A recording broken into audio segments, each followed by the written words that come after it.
Hello guys, तो मैं Robins Kumar रोशन आज फिर एक नया वीडियो के साथ आपके सामने आ रहा हूँ। और इस वीडियो में हम लोग देखेंगे जो स्ट्रेंथ ऑफ मटेरियल का इंट्रोडक्शन पार्ट था वो थोड़ा बहुत कंप्लीट हो गया है। अब उसी इंट्रोडक्शन में थोड़ा और कुछ जो फंडामेंटल्स हैं सोम के उसे देखते हुए चलेंगे, और जो छोटी छोटी बारीकी वाली चीज़ें हैं उसे पहले अगर हम लोग सीख लेंगे तो क्या होगा कि हमें जो आगे का पार्ट है न्यूमेरिकल पार्ट वो सब करने में मज़ा आएगा। ठीक है, जैसे कि आप बोर्ड पे देख रहे होंगे लोड। ठीक है, लोड देख रहे होंगे तो कितने टाइप के लोड होते हैं ये अगर हम पहले से जान जाएंगे तो हमें न्यूमेरिकल के टाइम में ज़्यादा दिक्कत नहीं होगा। उसी तरह लोड्स के बारे में फिर सपोर्ट्स जानेंगे। ठीक है, जैसा कि हमने पिछले क्लास में बता रखा था कि जो नेक्स्ट क्लास होगा, जो नेक्स्ट वीडियो होगा, उसमें हम लोग लोड के बारे में पढ़ेंगे और सपोर्ट के बारे में पढ़ेंगे। ठीक है, तो आज हम लोड से शुरू करते हैं, लेकिन इसको शुरू करने से पहले एक छोटा सा शेर। अच्छी किताबें और अच्छे लोग तुरंत समझ में नहीं आते, उन्हें पढ़ना पड़ता है। तो आप भी हमारे साथ बने रहिए और देखते रहिए हमारा वीडियो, ताकि आपको भी सोम में मदद हो हमारी तरफ से। तो चलिए आज का क्लास स्टार्ट करते हैं। आज का क्लास जो है हमारा लोड्स पे है। ठीक है, लोड्स कितने टाइप के होते हैं, क्यों ये लोड पढ़ना क्यों जरूरी है, हमने कल पढ़ा था, कल बोले या फिर पिछले वीडियो में पढ़ा था कि स्ट्रेंथ ऑफ मटेरियल का इंट्रोडक्शन, उसमें क्या था, ताकत, मटेरियल का ताकत के बारे में। अरे हाँ, लेकिन हमने तो मिस कर दिया था। क्या मिस किया भाई? अरे हमने ये मिस किया कि स्ट्रेंथ कब पता चलेगा, कब आपको पता चलेगा कि हमारा स्ट्रेंथ क्या है। जब तक आपको कोई मारेगा नहीं, जब तक आप किसी से कंपेयर नहीं कीजिएगा, तब तक तो आपको आपका स्ट्रेंथ पता नहीं चलेगा। लेकिन आपको तो पता चल गया, आप किसी से कंपेयर कर लिए, आपको पता चल गया आपका स्ट्रेंथ कितना है।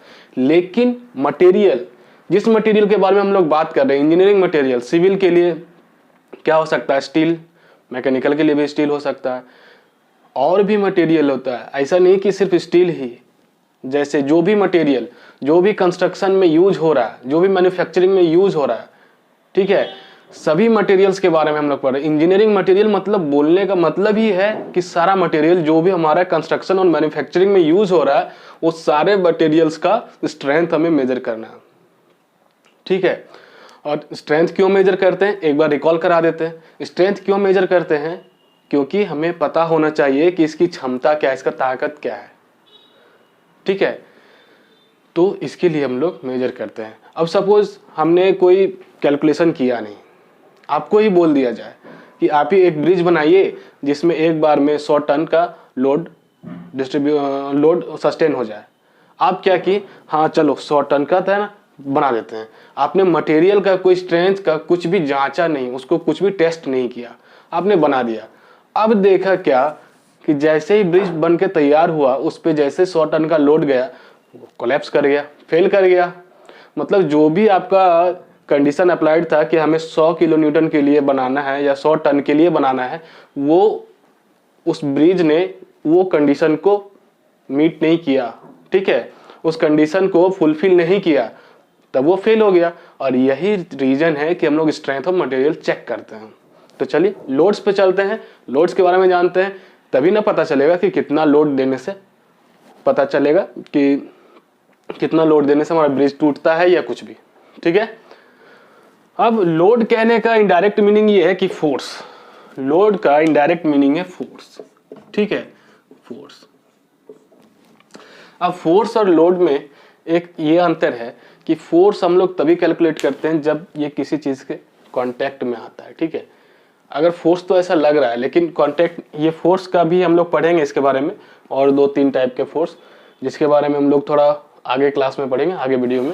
लेकिन अभी जस्ट इतना जान लीजिए कि लोड इनडायरेक्टली क्या कहते हैं, फोर्स को। अब लोड कितने टाइप के, पहला तो नॉमिनल जो है, कंसंट्रेटेड लोड और पॉइंट लोड, इसी का नाम है कंसंट्रेटेड और पॉइंट लोड। अब दूसरा क्या है, डिस्ट्रीब्यूटेड लोड।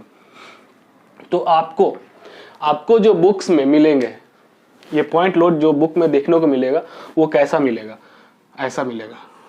जैसे ये कोई बीम है और बीम पे एक पॉइंट लोड लग रहा है F। ठीक है, अब ऐसा भी नहीं सोच लीजिए कि ये एक ही लगेगा, एक बीम है ये A B, तो इसमें एक ही लगेगा, ये भी कंफर्म नहीं है। ये क्वेश्चन सेट करने वाले के ऊपर डिपेंड करता है कि वो कितना पॉइंट लगा सके, पॉइंट लोड लगा सके, F1 F2 F3। तो ये हो गया पॉइंट लोड। ये कैसा रहता है, वर्टिकली रहता है, परपेंडिकुलर रहता है, ठीक है। तो इसको क्या कहते हैं, पॉइंट लोड, कंसंट्रेटेड लोड, एक जगह पे एक पॉइंट पे कंसंट्रेट है। पॉइंट लोड कहने का मतलब है ये जो पॉइंट है ये F3, अब यहाँ पे नेमिंग अगर कर दी जाए, ए बी हो गया है, सी डी ई, तो इस ई पॉइंट पे ये कंसंट्रेटेड है। ये जो लोड है इसका ज़्यादा से मैक्सिमम इंटेंसिटी कहाँ लग रहा है, इस पॉइंट ई पे। यहाँ पे कहाँ लग रहा है, पॉइंट डी पे। इसमें कहाँ लग रहा है, पॉइंट सी पे। इसीलिए इसे कंसंट्रेटेड लोड कहा जाता है और पॉइंट लोड कहा जाता है, ठीक है, क्लियर है। अब हम लोग आगे बढ़ेंगे और डिस्ट्रीब्यूटेड लोड के बारे में पढ़ेंगे। अब डिस्ट्रीब्यूटेड में भी हाई रे, यहाँ दो और आ गया, क्या आ गया, नॉन वेरिंग और वेरिंग। अब ये क्या है, ये क्या माजरा है, तो ये भी सिंपल सा माजरा है, कोई बड़ा बात नहीं है। नॉन वेरिंग और वेरिंग मतलब नॉन वेरिंग में ऐसा आपको देखने को लिए मिलेगा कि सपोज ये बीम है किसी भी तरह का, हम यहाँ सिंपली सपोर्टेड ही ले रहे हैं क्योंकि हर यहाँ भी बीम मैंने सेम दिखा है, यहाँ भी सेम दिखा है, क्योंकि हमने बीम के बारे में नहीं पढ़ा है। इसलिए अगर मैं ये बना दूं तो फिर आपको बताना पड़ेगा कि ये कौन सा बीम है, इसलिए मैं ये बीम लेकर चल रहा हूँ। अभी इसी बीम पर चलिए, फिर बाकी बीम के बारे में पढ़ लेंगे, बीम्स का टाइप पढ़ लेंगे, तो फिर हम लोग कोई भी बीम पे अप्लाई करेंगे तो कोई दिक्कत नहीं है। यहाँ है नॉन वेरिंग, तो नॉन वेरिंग लोड आपको इस तरह से देखने को मिलेगा। ये डाउनवर्ड भी हो सकता है या फिर अपवर्ड भी हो सकता है। ये नॉन वेरिंग है क्योंकि हर जगह एक जैसा लगा हुआ है। ये ऐसे भी हो सकता है, इसको कहते हैं नेगेटिव, इसको कहते हैं पॉजिटिव, ठीक है। ये नॉन वेरिंग। और वेरिंग लोड क्या हो गया, वेरिंग लोड के बारे में हम लोग इस तरह से देखेंगे, जैसे कि ये वेरिंग लोड है, जैसे ये बीम है तो इसमें वेरी कर रहा है। यहाँ पे कुछ लोड था, यहाँ कुछ है, यहाँ कुछ है, यहाँ कुछ है। सपोज यहाँ 0 था, 0 ही है यहाँ पे। अगर यहाँ से 2 किलो न्यूटन हो गया, 4 किलो न्यूटन हो गया, 6 किलो न्यूटन, यहाँ तो 8 किलो न्यूटन तक बढ़ गया, या सपोज 18 किलो न्यूटन तक बढ़ गया। तो ये इंक्रीजिंग हो रहा है, लीनियरली इंक्रीजिंग हो रहा है, मतलब फिर भी इंक्रीज हो रहा है, मीन्स क्या हो रहा है, वेरी कर रहा है। यहाँ कितना था 0, यहाँ कितना है 18, यहाँ कितना है 4, यहाँ कितना है 6। तो ये क्या कर रहा है, वेरी कर रहा है, इसलिए ये इंक्रीजिंगली वेरिंग, ठीक है, इसको ऐसे बोलेंगे। अब क्या है, यूनिफॉर्मली वेरिंग और रैंडमली वेरिंग। यूनिफॉर्मली वेरिंग और रैंडमली वेरिंग ये है। तो यूनिफॉर्मली वेरिंग ये जो है, यही एग्जांपल इसके लिए आ जाएगा। ये यूनिफॉर्मली वेरी कर रहा है, 2, 4, 6, 8, 10, 12 ऐसे करके बढ़ रहा है, ठीक है। और रैंडमली में यही बना दीजिए, यही इसी पे बनेगा ऐसा ही, लेकिन यहाँ क्या हो जाएगा, 2 किलो न्यूटन तो यहाँ आ जाएगा, 6 किलो न्यूटन तो यहाँ आ जाएगा 7, तो फिर यहाँ आ जाएगा 9 किलो न्यूटन, फिर यहाँ 11 हो सकता है। या फिर ऐसा ना हो करके यहाँ 2 किलो न्यूटन है तो यहाँ 1 हो गया, फिर यहाँ 5 हो गया, यहाँ 10 हो जाएगा, यहाँ 9 हो गया। तो ये रैंडमली वेरी कर रहा है, मतलब वेरी कर रहा है लेकिन कोई फिक्स्ड पाथ नहीं है। लीनियर, ये जैसे कि लीनियरली वेरी कर रहा है, 2, 4, 6, 8, 10, 12 ऐसे करके बढ़ रहा है। और ये क्या है, 2 के बाद 1 हो गया, 1 के बाद 5 हो गया, अचानक से 10 हो गया, फिर 9 हो गया। तो ये रैंडमली वेरी कर रहा है, कभी कम कभी ज्यादा, कभी कम कभी ज्यादा, ठीक है। तो इस तरह से ये रैंडमली वेरिंग लोड हो गया, ठीक है। अब इन सभी लोड्स का एक हम लोग ड्राइंग देखेंगे, ठीक है। अगर किन्हीं को इसे लिखना हो तो आप नोट कर सकते हैं। उसके बाद हम क्या करेंगे, इसको आप जानते ही होंगे, इसको करेंगे कट और दूसरा टाइप्स ऑफ लोड को करेंगे पेस्ट, ठीक है। टाइप्स ऑफ लोड नहीं, आप बोल सकते हैं, उसका डायग्राम बना के आपको दिखाएंगे, ठीक है।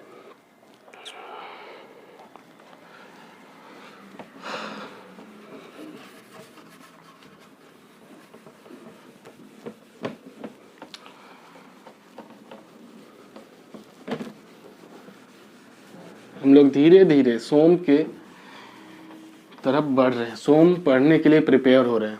अब ऐसा है कि अगर हम डायरेक्ट किसी चैप्टर पे चले जाते हैं या डायरेक्ट किसी भी टॉपिक को पढ़ाने लगते फर्स्ट वीडियो से ही, तो मे भी आपको अच्छा नहीं लगता।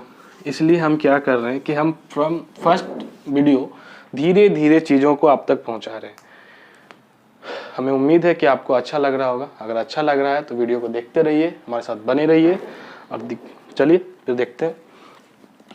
पहला है हमारा ये, इसको हम लोग अपने लैंग्वेज में क्या कहते हैं, यूडीएल।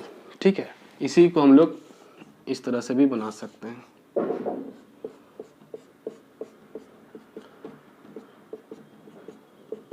ये क्या हो गया, नेगेटिव कांस्टेंट। नेगेटिव कांस्टेंट क्यों हुआ, क्योंकि इसका जो फेसिंग है, सारा एरो जो है डाउनवर्ड की तरफ है, तो ये क्या हो गया, नेगेटिव कांस्टेंट। ये लोड डायग्राम का नाम है नेगेटिव कांस्टेंट। फिर दूसरा है, ठीक, ये आ गया।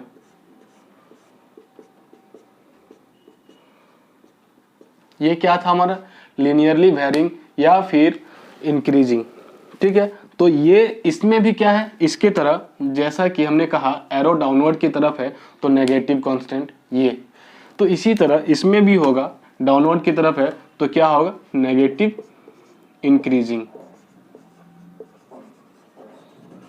ये इंक्रीजिंग क्यों होगा, क्योंकि जैसे ही देख रहे हैं इस पॉइंट से आगे की ओर बढ़ रहा है, ये इंक्रीज करते जा रहा है, इसलिए ये क्या है, नेगेटिव इंक्रीजिंग।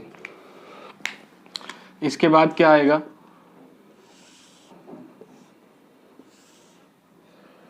ये आ गया पॉजिटिव इंक्रीजिंग। इसको कैसे पहचानेंगे, इसका जो भी एरो है वो ऊपर की ओर है। सिंपल भाषा में पहचानने का तरीका बता रहे हैं, कैसे आप जान सकते हैं, क्योंकि ये सब कभी भी आपको क्वेश्चन में देखने को मिल जाएगा।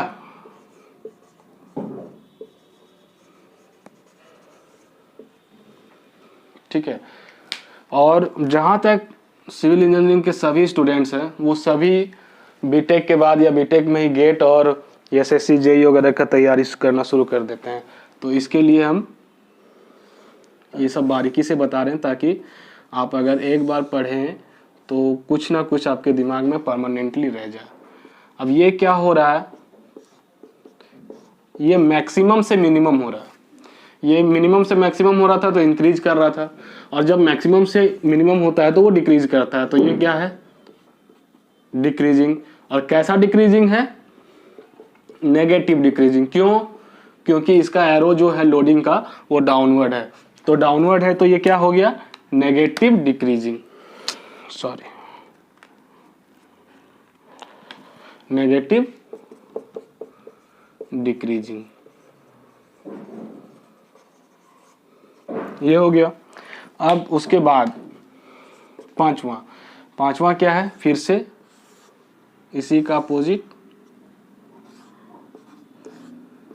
ये पॉजिटिव डिक्रीजिंग। ये क्या हो जाएगा, पॉजिटिव डिक्रीजिंग। इस तरह से ड्राइंग बना करके अगर लोड्स के बारे में याद रखेंगे ना, तो कभी भी दिक्कत नहीं होने वाला है। कोई भी क्वेश्चन आ जाए, कोई भी दिक्कत नहीं होगा। और हमारे साथ बने रहेंगे तो हम चाहेंगे कि आपको कुछ भी दिक्कत ना हो।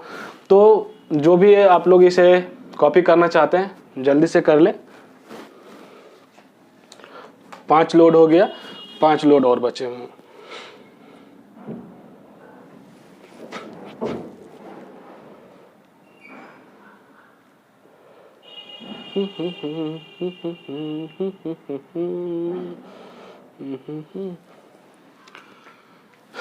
तो लोड्स के बारे में हम लोग इतना ही रहने देते हैं। इसके बाद हम लोग नेक्स्ट पॉइंट पे बढ़ेंगे, वो कुछ इस तरह से होगा।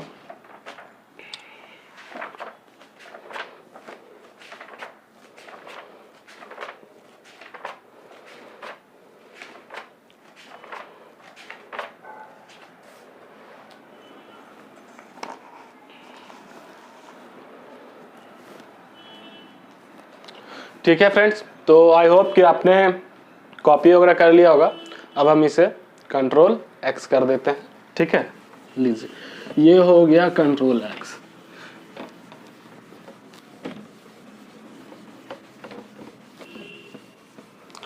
तो अब एक चीज बताना बाकी रह गया था, जैसे कि हमने बताया कि ये है हमारा क्या, लीनियरली इंक्रीजिंग। ठीक है, सपोज ये लोड आपको दिखा कहाँ, एक सिंपली सपोर्टेड बीम पे। कहाँ दिखा, एक सिंपली सपोर्टेड बीम पे ये आपको मिला और क्वेश्चन दे दिया गया है।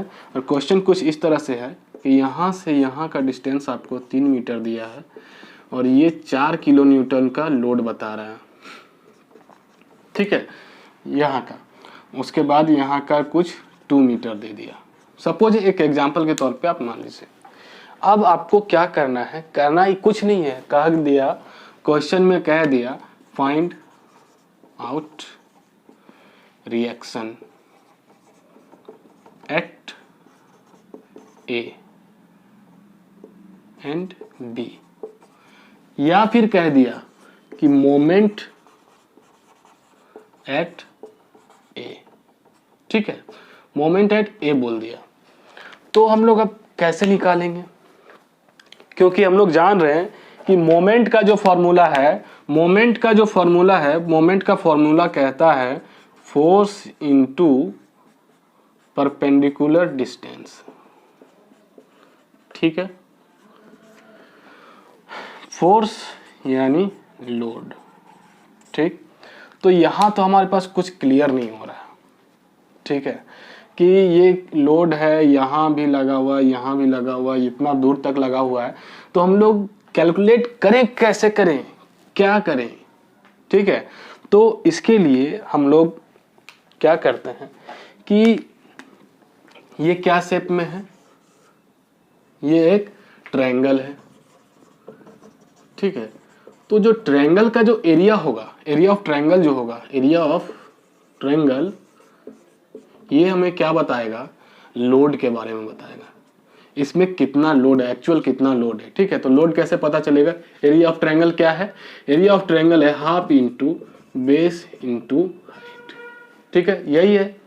तो यहाँ पे ये बेस है, ये हाइट है, ठीक। तो हाफ इंटू 3 इंटू 4, ठीक। अब ये कितना आ जाएगा, 6 किलो न्यूटन आ जाएगा। लेकिन 6 किलो न्यूटन तो आ गया, लेकिन इसका एग्जैक्ट पोजीशन नहीं पता चल रहा है कि ये कहाँ 6 किलो न्यूटन कहाँ एक्ट करेगा। ये इतना बड़ा बीम है, 5 मीटर का बीम है, ये 6 किलो न्यूटन का लोड कहाँ एक्ट करेगा, कुछ पता नहीं है। तो उससे पता करने के लिए हम लोग क्या करते हैं, centre of gravity find out करते हैं, ठीक है।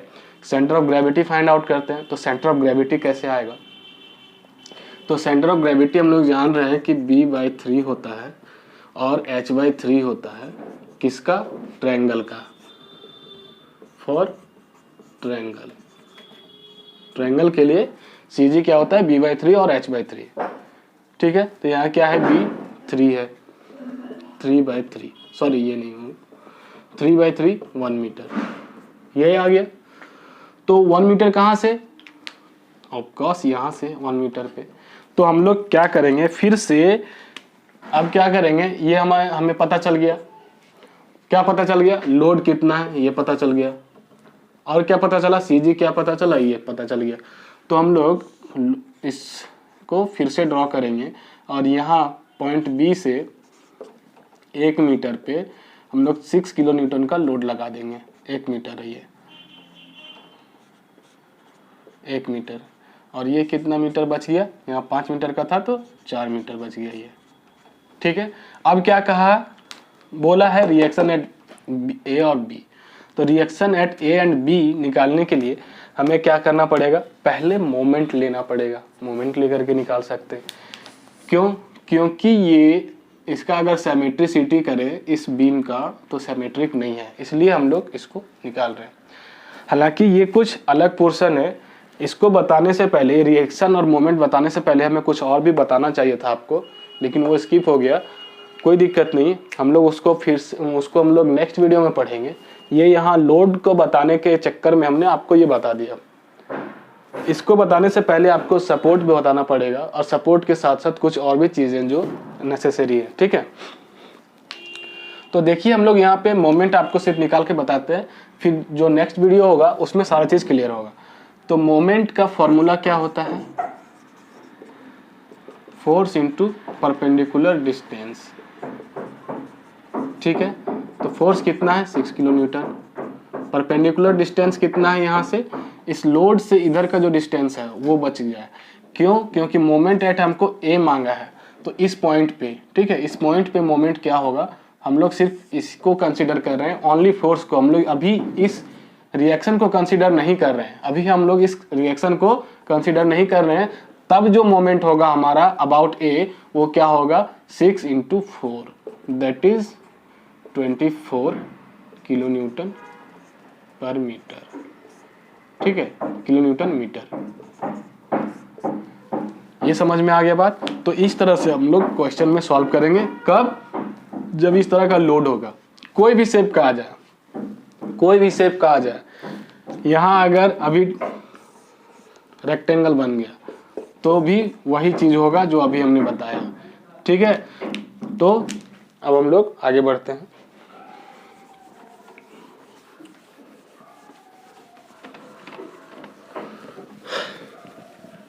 अब हम लोग चलेंगे सीधा सपोर्ट्स की तरफ। सपोर्ट्स के बारे में भी जान लें, क्योंकि बीम में सपोर्ट होता है, सपोर्ट्स के बिना बीम आपका नहीं होगा, ठीक है। क्योंकि आपको भी आपके पेरेंट्स की सपोर्ट की जरूरत है, हमें भी अपने पेरेंट्स के सपोर्ट की जरूरत है। उसी तरह बिल्डिंग में भी बीम को सपोर्ट का जरूरत होता है।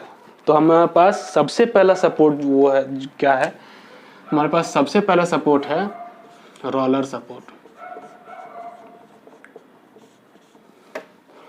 सबसे पहला सपोर्ट क्या है, रोलर सपोर्ट। इसी को क्या कहते हैं, रॉकर सपोर्ट। और क्या कुछ नाम हो सकता है, तो हाँ, सिंपल सपोर्ट भी।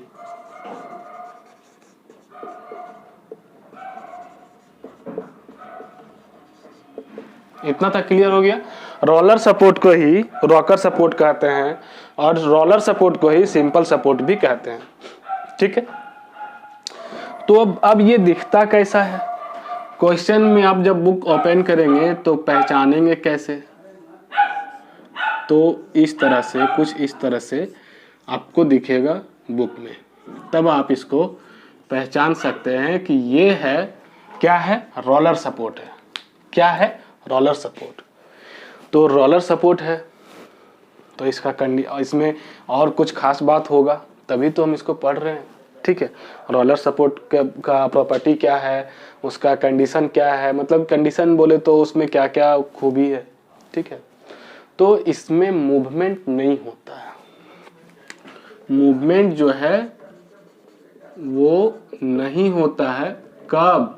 If load is perpendicular, short में लिख दे रहा हूं परपेंडिकुलर का साइन बना के, लेकिन बट मूवमेंट अलाउड है। कब?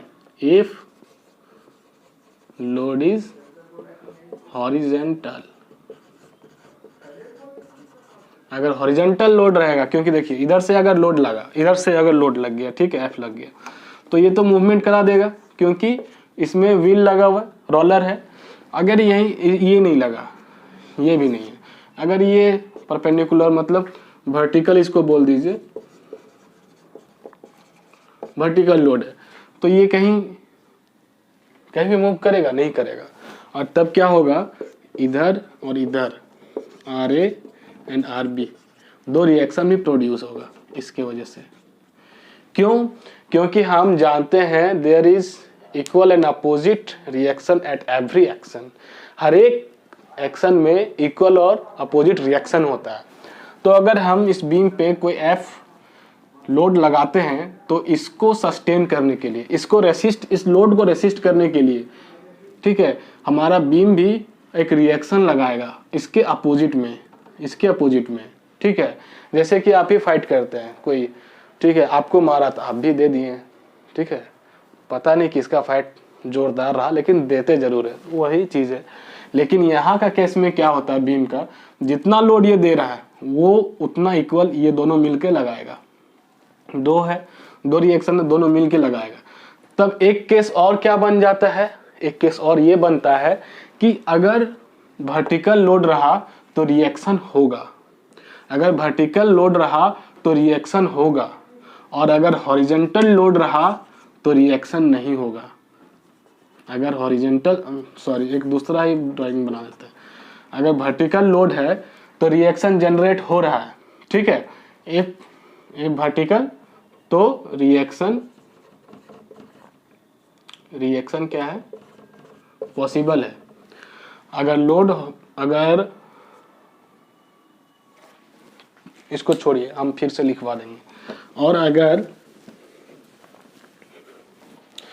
अगर लोड क्या है, हॉरिजेंटल है,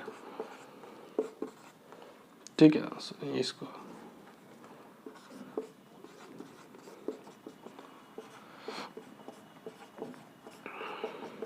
अगर लोड जो है क्या है, हॉरिजेंटल है, तो इसमें क्या होगा, रिएक्शन नहीं होगा। क्या होगा, मूवमेंट। क्या हो जाएगा, मूवमेंट हो जाएगा। क्यों? क्योंकि हॉरिजेंटली अगर इसमें फोर्स लगेगा तो ये तो मूव कर जाएगा। क्यों? सपोर्ट ही हमारा रोलर है, रोलर मतलब चक्का ही होगा ना, तो जब फोर्स लगेगा तो मूव करेगा। ऑब्वियस सी बात है, आप एक ठेला गाड़ी को देखे होंगे, जब भी उसमें उसका मतलब जो ठेला का ऑनर होता है वो जब भी उसको पुश करता है तो ठेला आगे बढ़ जाता है।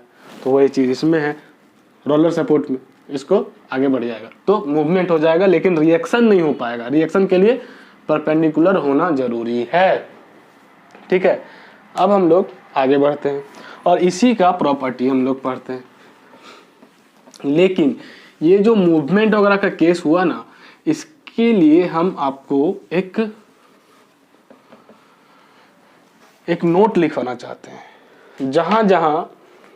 जहां जिधर मूवमेंट होगा उधर रिएक्शन नहीं होगा, जिधर मूवमेंट होगा उधर रिएक्शन नहीं होगा, ठीक है।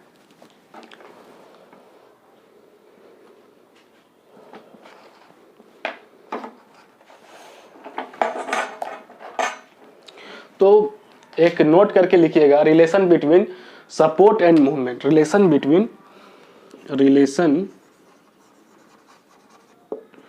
Between support and reaction, movement. इन दोनों के बीच का हम लोग रिलेशन देखेंगे। और रिलेशन क्या कहता है, अगर मूवमेंट होगा तो रिएक्शन नहीं होगा। हिंदी में लिख देते हैं, सबके लिए इजी हो जाएगा। अगर मूवमेंट होगा तो रिएक्शन नहीं होगा। ये इतना क्लियर है, और एंड वाइस वर्सा।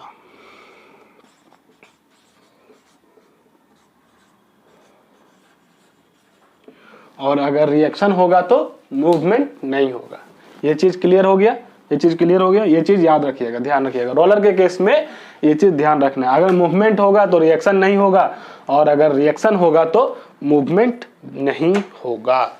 अब हम लोग क्या करते हैं, इसका जो है सपोर्ट, हम लोग क्या पढ़ रहे थे, रोलर सपोर्ट, तो इसका प्रॉपर्टीज देख लेते हैं। क्या प्रॉपर्टीज है, क्या प्रॉपर्टीज इसका रखता है, किस पे काम करता है, तो ये चीज हम लोग देखेंगे।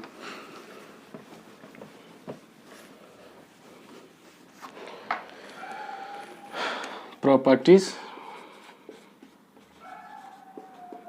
ऑफ रोलर सपोर्ट, ठीक है।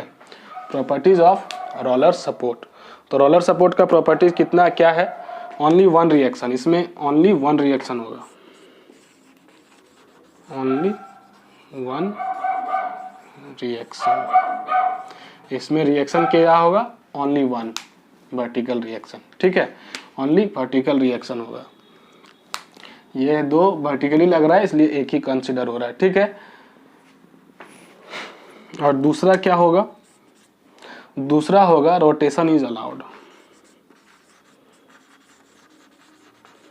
Rotation is allowed. और तीसरा क्या होगा, movement along the roller is allowed, movement along the roller is allowed। ठीक है, मूवमेंट अलोंग द रोलर, ये हॉरिजॉन्टल फोर्स लगने के बाद जो मूवमेंट होगा वो अलाउड है, यही कहना चाह रहा है। तो ये 3 प्रॉपर्टीज हो गया। आप सभी जिन्हें भी कॉपी करना है वो कॉपी कर लें। हम नेक्स्ट लोड की तरफ, सॉरी नेक्स्ट सपोर्ट की तरफ बढ़ते हैं। हमारा नेक्स्ट सपोर्ट क्या है? Hinge support. क्या है? Hinge support. और इसी को क्या कहते हैं? Pin support. Hinge support,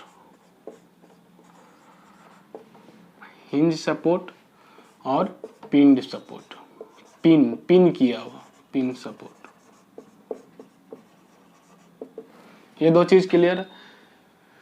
hinge support को ही पिन सपोर्ट कहते हैं। अब हम लोग इसको क्वेश्चन में देख करके, बुक में देख करके पहचानेंगे कैसे? तो पहचानने के लिए सीधा सा बात है, ये हिंज किया हुआ है, इसके माथे पर ऐसे गोल सा रहेगा, ये हिंज सपोर्ट है। ठीक है, अब इसका प्रॉपर्टीज क्या है? इसका प्रॉपर्टीज भी हम लोग देख लेते हैं। हिंज सपोर्ट,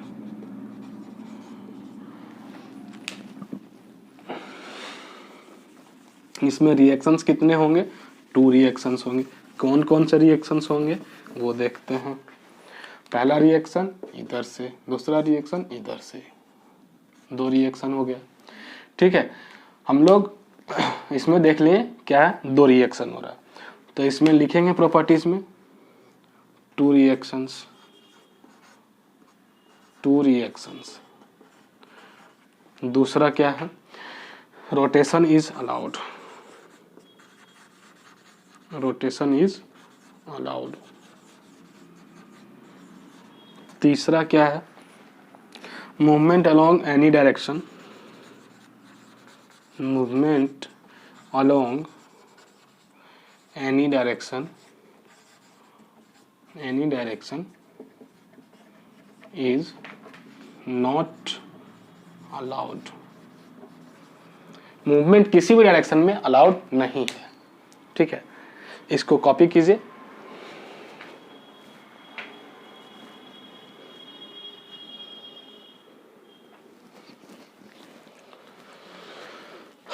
तो ये हो गया हिंज सपोर्ट। अब हम लोग बढ़ते हैं नेक्स्ट सपोर्ट की तरफ, और वो है हमारा फिक्स सपोर्ट। क्या है हमारा? Fixed support, fixed support. ठीक है, ये फिक्स्ड सपोर्ट है। फिक्स्ड सपोर्ट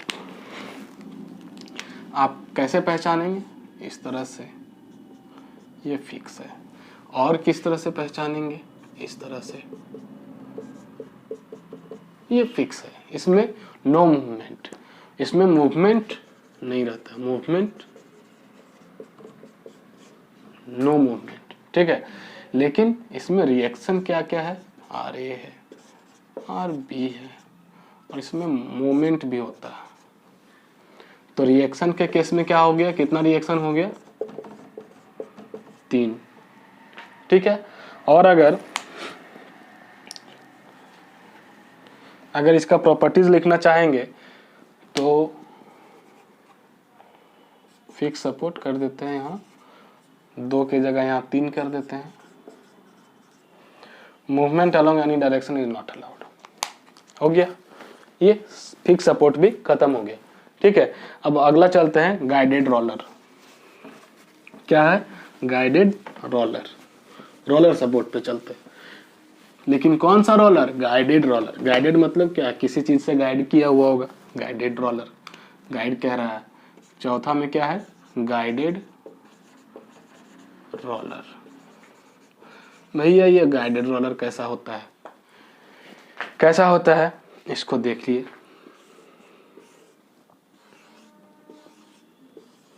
ये सब सपोर्ट जनरली आपको कहाँ मिलेंगे? देखते होंगे कोई स्लाइडर गेट हो, उसमें यही सब गाइडेड रोलर वगैरह लगा रहता है सपोर्ट में। ठीक है, तो ये इसमें क्या है? इसमें रिएक्शन का क्या है? रिएक्शन का कुछ नहीं है, बस एक रिएक्शन इधर लगेगा और एक मोमेंट लगेगा। मोमेंट किधर लग सकता है? मोमेंट इधर लग सकता है। ठीक है, मूवमेंट किधर लग सकता है, इधर लग सकता है। मूवमेंट किधर होगा, मूवमेंट का केस क्या हो जाएगा इसमें, मूवमेंट हॉरिजॉन्टल मूवमेंट होगा। ठीक है, ये भी आप समझ गए। अब इसी का एक और उल्टा होता है, ये हॉरिजॉन्टल में मूव कर रहा है तो वो वर्टिकल में मूव करेगा, स्लाइडर, स्लाइडर सपोर्ट। ठीक है, स्लाइडर सपोर्ट क्या होता है, इसका जस्ट अपोजिट।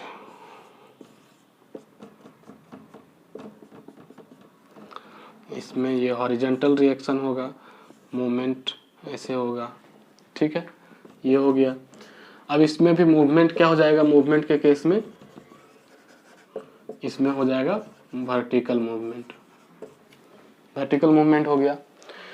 ये हमारा सपोर्ट का लगभग सारा सपोर्ट हमने जो जो जनरली पूछा जाता है वो सब सपोर्ट हमने डिस्कस कर लिया है। ठीक है, तो अब हम लोगों को बस आगे बढ़ना है, और आगे किस तरह से बढ़ना है, एक चार्ट बताए थे कि क्या होगा नेक्स्ट क्लास में, तो उस चार्ट को हम लोग आज बना लेते हैं ताकि नेक्स्ट क्लास में हमें दिक्कत नहीं हो। तो चलिए हम लोग वो चार्ट को बनाते हैं। सपोर्ट, सपोर्ट है, सपोर्ट के बाद रिएक्शन,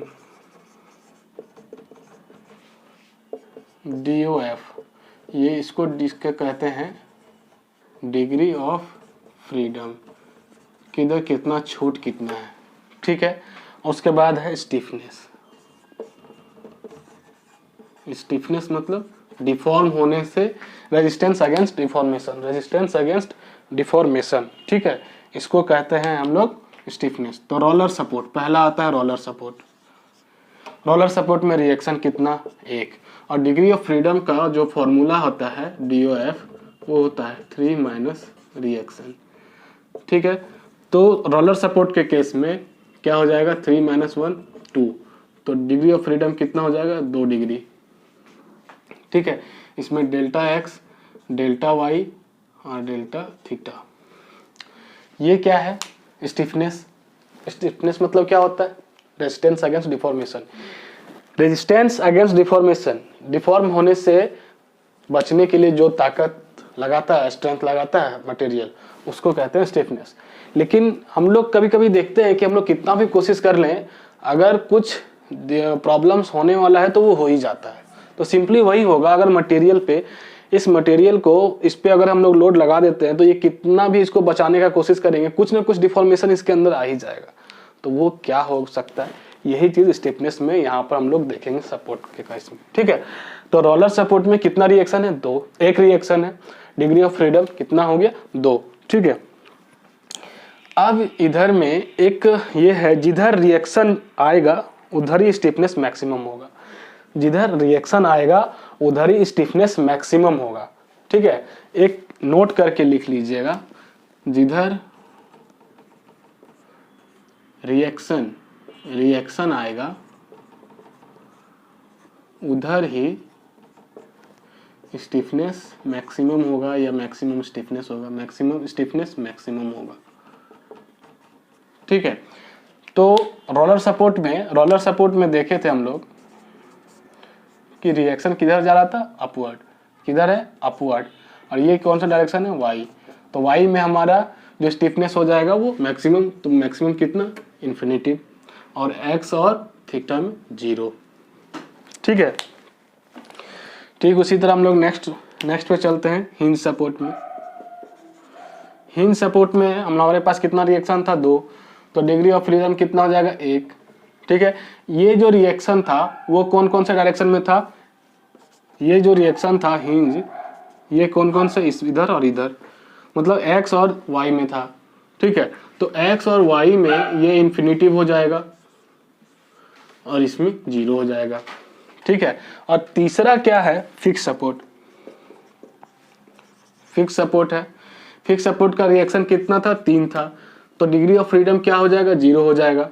ठीक है, तो इसमें जो है वो तीनों में है, मतलब यहाँ पे जो है फिक्स सपोर्ट है, इधर भी है, इधर भी, और मोमेंट भी है। ठीक, तो इसका तीनों डायरेक्शन में हमारा क्या है, इन्फिनिटिव है स्टिफनेस। और चौथा क्या है, गाइडेड रोलर है, गाइडेड रोलर है। गाइडेड रोलर में कितना था, 2 रिएक्शन था।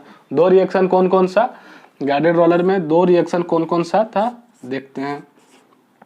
एक रिएक्शन ये था और एक मोमेंट था, ठीक है। तो इसमें भी डिग्री ऑफ फ्रीडम कितना हो जाएगा, 1। डिग्री ऑफ फ्रीडम 1 हो गया।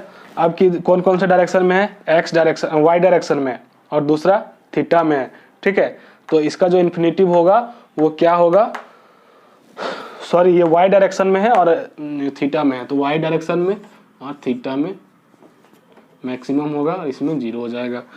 फिर गाइडेड रोलर के बाद क्या है, स्लाइडर है। स्लाइडर में भी कितना था, 2 रिएक्शन था, लेकिन स्लाइडर के केस में क्या था, ये वर्टिकल था, तो रिएक्शन इधर से लग रहा था और ये मोमेंट ऐसे लग रहा था। तो ये क्या है, एक्स में और थीटा में, एक्स में मैक्सिमम 0, फिर थीटा में मैक्सिमम, ठीक है। ये हो गया हमारा चार्ट। ये याद रखने से हमें फ़ायदा क्या है, ये याद रखने से हमें फ़ायदा क्या है कि हमें ये पता चल जाएगा अगर क्वेश्चन में सिंपल क्वेश्चन में पूछ देता है। जैसे जो भी आप लोग डिप्लोमा वाले देख रहे होंगे और जो भी बीटेक वाले देख रहे होंगे हमारे वीडियो को, उनको ये मालूम होना चाहिए कि एसएससी जेई आप लोग दोनों, बीटेक और डिप्लोमा दोनों आप लोग एसएससी जेई का फॉर्म अप्लाई करते हैं। और तब क्या होता है, ये सारा चीज़ जैसे स्टिफनेस के बारे में और डिग्री ऑफ फ्रीडम के बारे में एक छोटा सा क्वेश्चन पूछ लेता है, और अगर आपको नहीं मालूम तो वो 1 मार्क्स आपका चला गया। क्या हुआ, चला गया। उसके वजह से हो सकता है आपका सिलेक्शन रुक जाए। तो ये चीज़ हमने बता दिया। अब क्या है, नेक्स्ट क्लास में हम लोग क्या करेंगे, रिएक्शन। आज का क्लास इतना ही तक होगा। नेक्स्ट क्लास में हम लोग क्या करेंगे, रिएक्शन पढ़ेंगे। रिएक्शन कैसे कैलकुलेट करते हैं, मोमेंट कैसा कैलकुलेट करते हैं, फिर धीरे धीरे एसएफडी और बीएमडी नेक्स्ट पार्ट में इसको डिस्कस करेंगे और ये दोनों को पढ़ेंगे। इस दोनों पे हम लोग प्रैक्टिस करेंगे। क्या करेंगे, प्रैक्टिस करेंगे कैसे क्वेश्चन सॉल्व होता है इजी वे में, ठीक है। और नेक्स्ट वीडियो के लिए हमारे साथ बने रहिए। लेकिन जाते जाते एक चीज़ और कहना चाहेंगे, सुनकर जाइएगा। हाँ, तो जाते जाते बस एक छोटा सा लाइन, जिंदगी कुछ सालों की लीज पर मिली है, रजिस्ट्री के चक्कर में ना रहें, स्वस्थ रहें, मस्त रहें, कोविड-19 से बचे रहें। Thank you, have a nice day.